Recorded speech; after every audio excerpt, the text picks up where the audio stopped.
உலகெங்கிலும் இருந்து இந்த நிகழ்வை பார்த்து கொண்டிருக்கின்ற சன் தொலைக்காட்சி நேயர்களுக்கு அன்பின் வணக்கம்.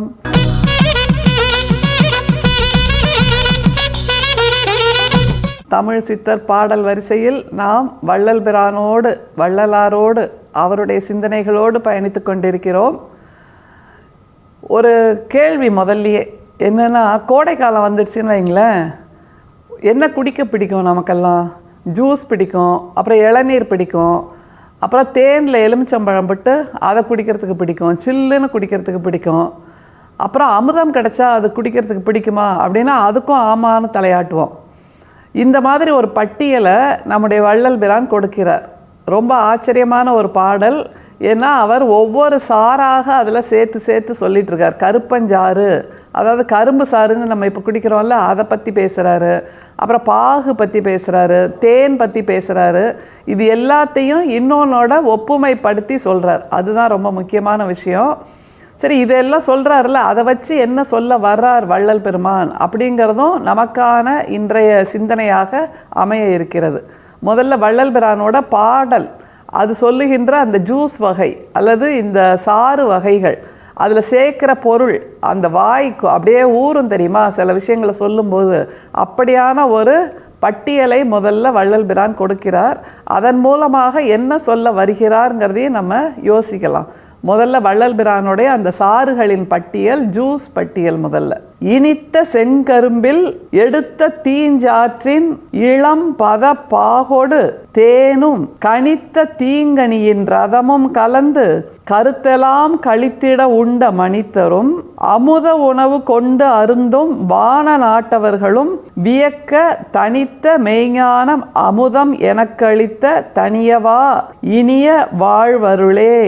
இனித்த வாழ்வருளல் எனல் அப்படிங்கிற 6ஆம் திருமுறையில் 3729வது பாடலாக வள்ளல் பெருமான் நமக்கு இதை கொடுக்குறார். அந்த பட்டியலை பார்த்திங்கள்ல, ஜூஸ் வகைரா எல்லாம் கரும்பு ஜூஸை சொல்கிறாரு, அப்புறம் பாகு எடுத்து அந்த சர்க்கரை ஜூஸை சேர்த்து சொல்கிறாரு, அடுத்து தேன் சேர்த்து சொல்கிறாரு. இப்படியாக பலவற்றை அருந்துகின்ற மனிதர்கள் அப்படின்னு ஒரு கூட்டத்தை சொல்கிறார். இன்னொன்று வான நாட்டவர்கள், அதாவது தேவர்கள்னு நம்ம சொல்லுவோம்ல, கதைகள்லாம் வரும், புராண கதைகள், கட்டுக்கதைகள் அல்லது இந்த மாதிரியான கதைகள்லாம் தேவர்கள் வானலோகத்தில் இருக்காங்க. அவங்க இந்த அமுதம் குடிச்சிருக்காங்க. அதனால் அவங்க பிறவா வரம் அல்லது இரவா வரம் ரெண்டையுமே பெற்றிருக்காங்க. அவங்க காலங்காலமாக உயிரோடு இருப்பாங்க அப்படின்னு எல்லாம் சொல்லுவாங்கள்ல, அந்த மாதிரியான அமுதம். இது ரெண்டையும் சொல்லிட்டு இது ரெண்டுமே எனக்கு பொருட்டே இல்லை அப்படிங்கிறார். எப்படிப்பட்ட ஒரு அற்புதமான மனநிலை பாருங்கள். இத்தனை வகையான ஜூஸ், அதுவும் எனக்கு பொருட்டே இல்லை. நீங்கள்லாம் சொல்லிட்டு இருக்கீங்கள தேவர்கள் அமுதம் அருந்திருக்காங்கன்னு, அதுவும் எனக்கு பொருட்டே இல்லை. அதை விட மிகச்சிறப்பாக உன்னதமாக இருக்கக்கூடிய ஒன்றை நான் பெற்றிருக்கிறேன் அப்படின்னு சொல்கிறார். ரொம்ப ஆச்சரியமான ஒரு விஷயம். அவருக்கு அது எங்கே கிடச்சிது தெரிஞ்சால் நாமளும் போய் கொஞ்சம் வாங்கிக்கலாமே, கொஞ்சம் பாட்டிலில் வாங்கிட்டு வரலாம், ஃப்ரிட்ஜில் ஸ்டோர் பண்ணி வைக்கலாம், அப்படியெல்லாம் தோணுது இல்லை? முதல்ல பாடலில் அர்த்தத்தை முதல்ல டீகோட் பண்ணிடலாம். அப்புறம் வள்ளல் பெருமானுக்கு இந்த ஜூஸை விட அமுதத்தை விட மிகச்சிறப்பான ஒன்று எங்கே கிடச்சிதுங்கிறதையும் பார்த்துடலாம். இனித்த செங்கரும்பில் யோசிச்சு பாருங்கள். செங்கரும்பு, அதாவது நல்ல விளைந்த கரும்பு அப்படின்னு நம்ம சொல்லுவோம்.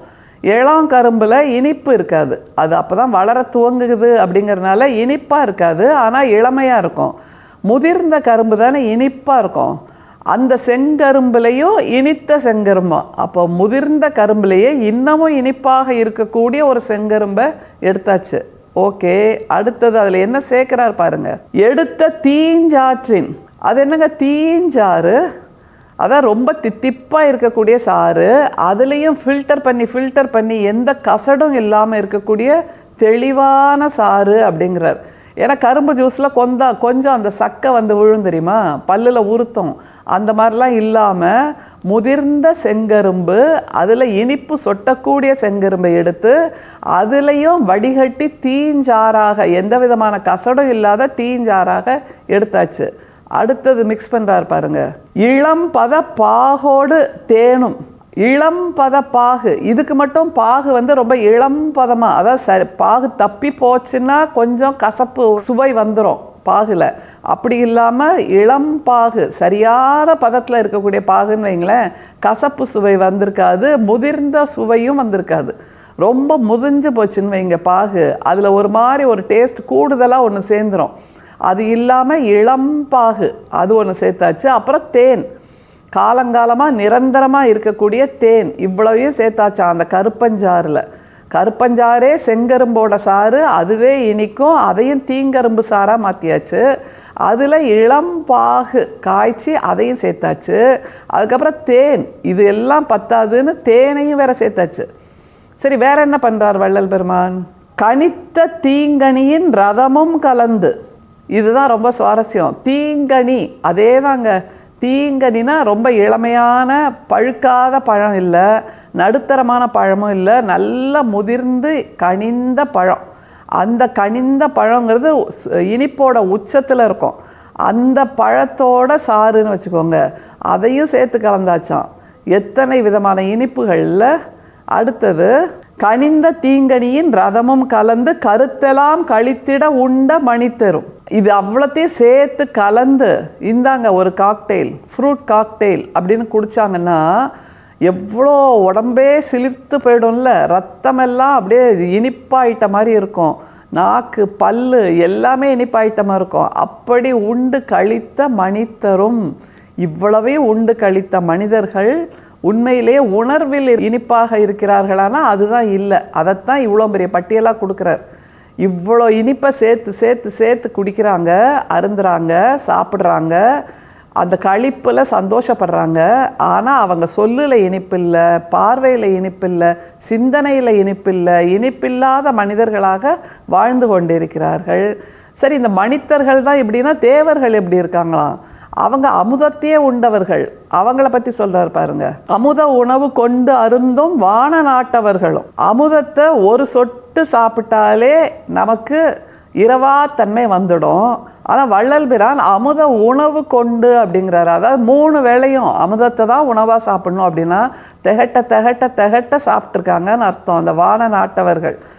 அமுதமே ஆனாலும் திகட்டி போயிடும்னு ஒரு சொலவடை உண்டு இல்லை நமக்கு. அப்போ அமுதம் என்பதும் இப்படியாக இனிப்பின் உச்சமாக இருக்கக்கூடிய ஒன்று. அதை உண்ணுகின்ற வான நாட்டவர்களும் அவங்களும் கருத்தில் இனிமையானவர்களாக இருக்கிறார்களா என்றால் இல்லைங்கிறதா வள்ளல் பெருமானுடைய முடிவு.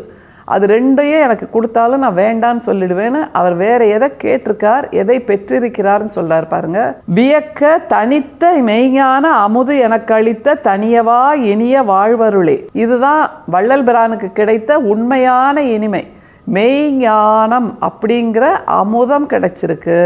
உண்ணுகின்ற அமுதம் இல்லை, உண்ணுகின்ற அருந்துகின்ற ஜூஸ் இல்லை, கரும்பு சாறு இல்லை. இந்த தனித்த மெய்ஞான அமுது அப்படிங்கிறார். ஏன்னா அது ஒன் அண்ட் ஒன்லி எக்ஸ்க்ளூசிவ்னு அர்த்தம். அந்த தனித்த மெய்ஞான அமுது கிடைத்ததனால் வள்ளல் பிரான் முழுமையாக இனிமையாக மாறி நிற்கிறார். அவரே அமுதாக மாறி நிற்கிறார். அவர் சொல்லுகின்ற சொற்கள் எல்லாமே அமுதாக மாறி நமக்கு இரவாமையை கொடுத்து கொண்டிருக்கின்றன அப்படிங்கிறத தான் வள்ளல் பிரான் சொல்கிறார்.